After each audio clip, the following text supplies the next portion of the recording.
Bruce Willis, the man who redefined action cinema, the face of grit, charm, and unforgettable one-liners. But what the world saw on screen was only half the story.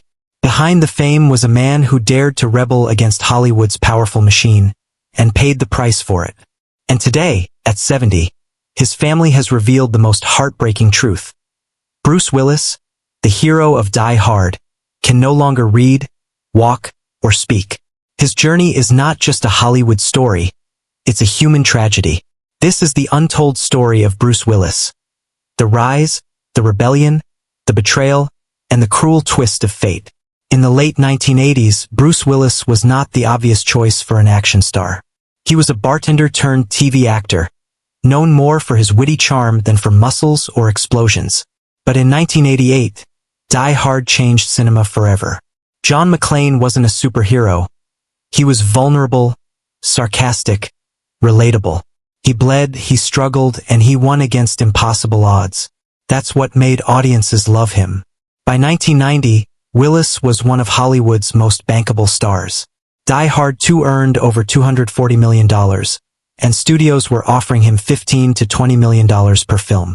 He was living every actor's dream, rich, powerful, untouchable. But power can be dangerous. And Bruce Willis wanted something more than just fame. He wanted control. 1991. Bruce Willis launched his passion project, Hudson Hawk. It wasn't just another movie. It was his dream since his bartending days in New York. A quirky story about a cat burglar who sings while pulling off heists. But this wasn't just acting. Willis co-wrote the story, hired his own director, and even overruled decisions on set. The budget ballooned from $42 million to $70 million. When the film released, it flopped spectacularly.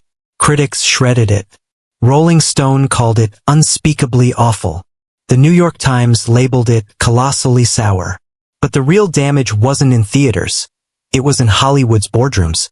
Behind closed doors, executives whispered. Bruce Willis was difficult to work with. He had crossed the sacred line between performer and creator. And in Hollywood, that was unforgivable. Suddenly, doors that had been wide open began to close.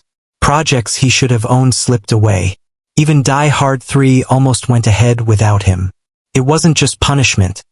It was a warning to every actor. Never challenge the system.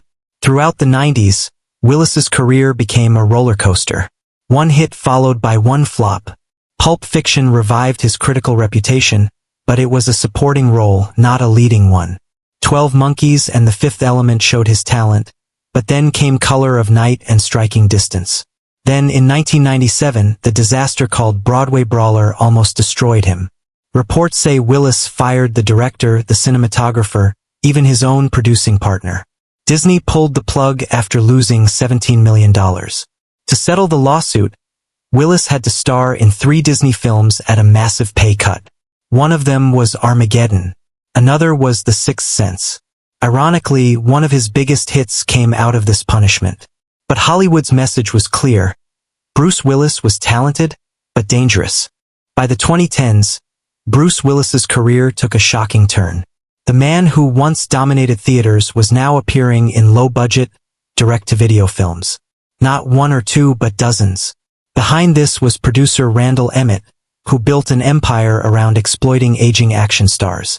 Willis would be paid $2 million for 2 days of work. His scenes were shot in a warehouse, often using cue cards because he couldn't remember lines. Directors noticed he seemed confused, lost, disoriented. But instead of stopping, the producers kept cashing in.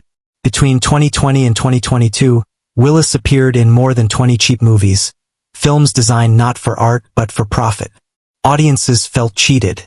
The Golden Raspberry Awards even created a special category in 2022, Worst Performance by Bruce Willis. It was cruel. Only later would the world learn the truth. On March 30, 2022, Bruce Willis's family announced he was suffering from aphasia, a condition that affects speech and comprehension. Suddenly, everything made sense. The cue cards, the short filming schedules, the lost expressions. But the story didn't end there.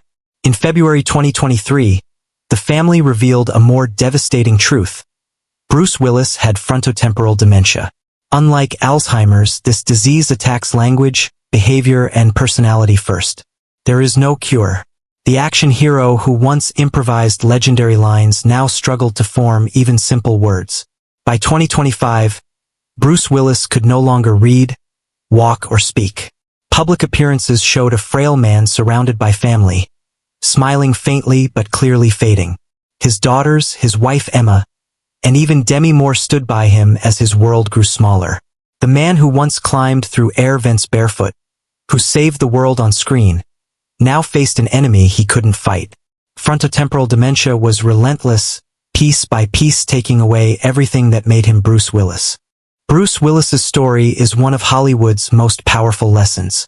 He rose from a bartender to one of the world's biggest stars. He dared to defy the system and paid a heavy price. And in his final years, he faced a disease far more brutal than any villain he ever fought on screen. But his legacy is not tragedy, it is courage. Bruce Willis gave us John McClane, Corbin Dallas, Malcolm Crowe, and so many unforgettable characters. His voice may now be silent, but his impact on cinema will never fade. Bruce Willis was more than just an action hero. He was a fighter on screen and off. And for fans around the world, he will always be remembered as the man who never gave up.